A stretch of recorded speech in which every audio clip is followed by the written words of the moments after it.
MNS प्रमुख राज ठाकरे ने ultimatum दिया है कि 3 मई तक अगर मस्जिदों से लाउडस्पीकर नहीं हटाया जाएगा तो मस्जिदों के सामने वो हनुमान चालीसा पढ़ेंगे लाउडस्पीकर लगाकर। इस संबंध में आज एक मीटिंग थी यहाँ उनके घर पे, जो सभी बड़े पदाधिकारी थे उनको बुलाया गया था पार्टी के, और साथ ही विभाग प्रमुखों को भी बुलाया गया था। मीटिंग बहरहाल अब समाप्त हो चुकी है। उसमें 2 मुद्दे और थे, एक अयोध्या का दौरा और दूसरा औरंगाबाद में एक सभा। हमारे साथ इस मुद्दे पर बात करने के लिए हैं पार्टी के महासचिव और प्रवक्ता वागीश सारस्वत जी।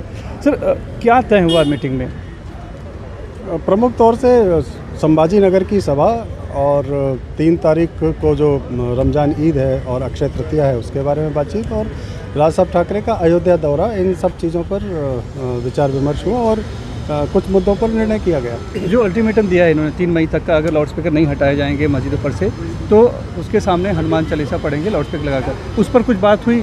हमारी भूमिका में कोई बदलाव नहीं है, जो भूमिका थी वही भूमिका है। बंद किए जाएं और जो भी अवैध रूप से हैं उनको बंद किया जाना चाहिए। अगर वो बंद नहीं करेंगे तो हम आंदोलन करेंगे और जो भी उसका परिणाम होगा वो हम भुगतने के लिए तैयार हैं। आज तो डीजीपी सभी पुलिस अधीक्षक जो हैं और पुलिस आयुक्त हैं उनसे चर्चा कर रहे हैं। सरकार कह रही है कि गाइडलाइन नहीं बनाई जाएगी, लेकिन इस बीच जो मुस्लिम है, रजा अकादमी और बाकी जो संस्थाएं, उन्होंने साफ कर दिया है कि लाउडस्पीकर वो हटाएंगे नहीं, हाँ परमिशन जरूर लेंगे फिर से। देखिए, हम किसी धर्म के विरोधी नहीं है, किसी प्रार्थना के विरोधी नहीं है। सुप्रीम कोर्ट ने भी लाउडस्पीकर को लेकर आदेश दिया है, उन आदेशों का पालन होना चाहिए। सरकार क्या गाइडलाइन बना रही है, सिर्फ सरकार का गाइडलाइन बना देना काफ़ी नहीं है, क्योंकि वहाँ मुस्लिम समुदाय के लोग भी हैं और यहाँ हम लोग भी हैं जो हिंदू समुदाय से जुड़े हैं। तो अगर सबको विश्वास में लेकर के कोई गाइडलाइन तय की जाती है सर्वसम्मति से तो वो स्वीकार होगी। लेकिन अगर कोई एक तरफा निर्णय सरकार ने लिया तो निश्चित तौर पे हम विपक्षी दल होने के नाते उसका विरोध करेंगे। एक जो थोड़ा सा विवादास्पद माना जा रहा है कि नासिक के जो पुलिस आयुक्त हैं दीपक पांडे, उन्होंने एक नई नियमावली अपने हिसाब से जारी कर दी, जबकि अभी राज्य सरकार की गृह मंत्रालय की जारी नहीं हुई है। और लेकिन उसमें जो एक मुद्दा वो ये है कि जो मस्जिद है उसके 100 मीटर के दायरे में अजान के समय 15 मिनट पहले और 15 मिनट बाद कोई भी भजन या वगैरह लाउडस्पीकर नहीं लगा सकते। इसे कैसे देखती है मैंने?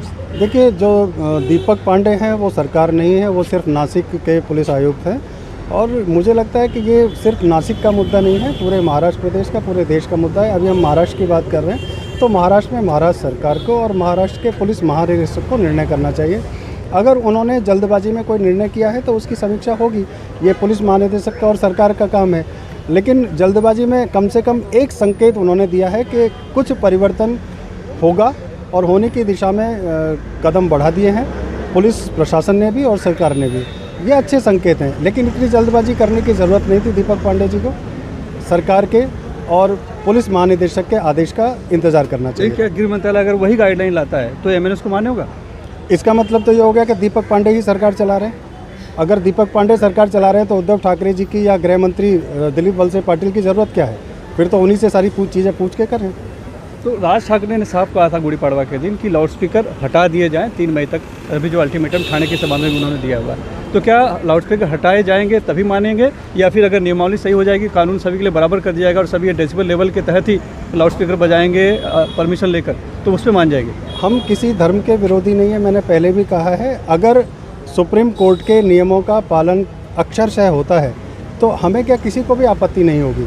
हम भी नवरात्रि में बजाते हैं डीजे, पुलिस की परमिशन लेते हैं। उसी तरह से मस्जिद वाले भी पुलिस की परमिशन लेके बजाएंगे तो हम उनका स्वागत करेंगे। डेसिबल लिमिट तय होनी चाहिए। शिवाजी पार्क में सभा होती है, उसकी भी डेसिबल लिमिट तय होती है।